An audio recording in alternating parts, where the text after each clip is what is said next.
ഒരു ദിവസം സാംസൺ എന്ന യുവാവിന് ഒരു ഫോൺ വന്നു. പരിചയമില്ലാത്തൊരു നമ്പറിൽ നിന്നാണ് ഫോൺ വന്നത്. ഏതൊരു മനുഷ്യനെ പോലെയും അദ്ദേഹം ഫോൺ എടുത്തിട്ട് ആരാ എന്ന് ചോദിച്ചു.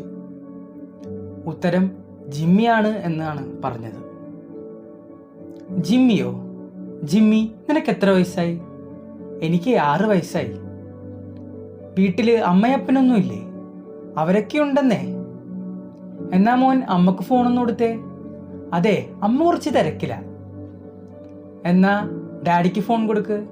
ഡാഡിയും കുറച്ച് തിരക്കിലാന്നേ. വീട്ടിൽ വല്ല മുതിർന്നവരും വല്ലതും ഉണ്ടോ?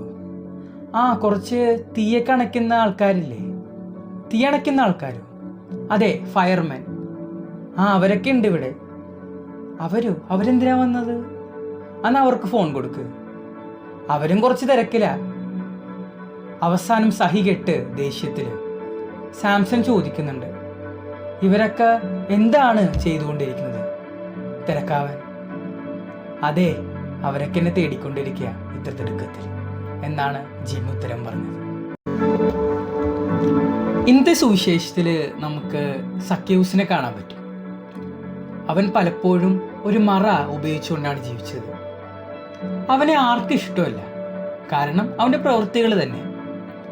പക്ഷെ ഈ മറയിൽ നിന്നൊക്കെ അവൻ പുറത്തോട്ട് വരുന്നുണ്ട് ഈശോയെ കാണുന്ന നിമിഷം. പലപ്പോഴും നമ്മൾ ഇങ്ങനെയൊക്കെ തന്നെയാണ്.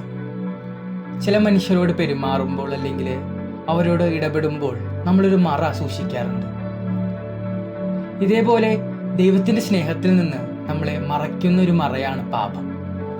നാം ചെയ്യുന്ന ഓരോ പ്രവൃത്തിയും നന്മയാണോ തിന്മയാണോ എന്നുള്ള തിരിച്ചറിവ് പലപ്പോഴും നമുക്കില്ല.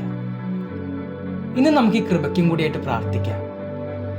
ഈശോയെ, ഞാൻ ചെയ്യുന്ന ഓരോ പ്രവൃത്തിയും അങ്ങയെ വേദനിപ്പിക്കാതെ അങ്ങയുടെ സ്നേഹത്തിലേക്ക് എന്നെ കൊണ്ടുവരുന്ന പ്രവൃത്തികളായിട്ട് മാറട്ടെ. ആമീൻ.